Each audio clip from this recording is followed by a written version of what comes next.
Have you ever felt exhausted from trying to push your life forward, only to look around and realize you haven't moved an inch?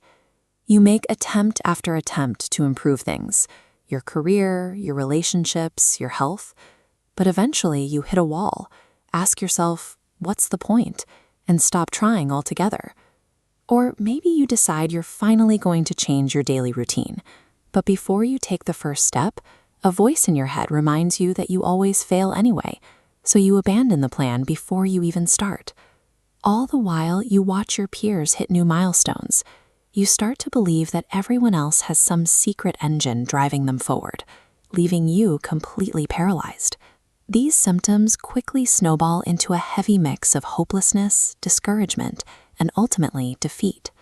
And that leads to a dark internal fear, the quiet suspicion that you are somehow broken and permanently incapable of making a change. The cycle of feeling trapped often leads to a false diagnosis of a permanent personal flaw. There is a specific physiological reason why the brain chooses to stop making an effort. This diagram illustrates the beginning of the chain reaction. Every time you experience a setback, the repeated failure node sends a signal that actively drains your motivation. To manage that empty tank, the brain recalibrates. It shifts its baseline setting so expecting disappointment becomes the default. That hopeless thinking is a defense mechanism, forcing inaction to protect you from future failures.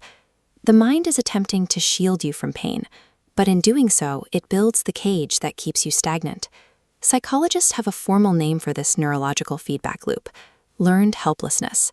It is the conditioned belief that your current actions no longer matter, a conclusion the brain draws based on past negative experiences. While you retain your physical and mental abilities, the brain overrides them with this conditioned expectation of failure. The brain is performing a task it was designed for, identifying patterns to avoid future distress. It has formed an association between the act of trying and the outcome of getting hurt. Identifying this mechanism shifts the focus from an unchangeable character defect to a reversible neurological habit. Because this helplessness was learned over time, it can be unlearned. The first step requires abandoning grand life overhauls to focus exclusively on achieving very small micro-wins. The second step is counterintuitive, taking action even when confidence is absent. Confidence is the result of action, not a prerequisite. By taking a step into empty space, the stair draws itself into existence, rebuilding self-trust. This creates a new loop. Small wins lead to action, which rebuilds trust and builds momentum. Past failures do not define future capabilities.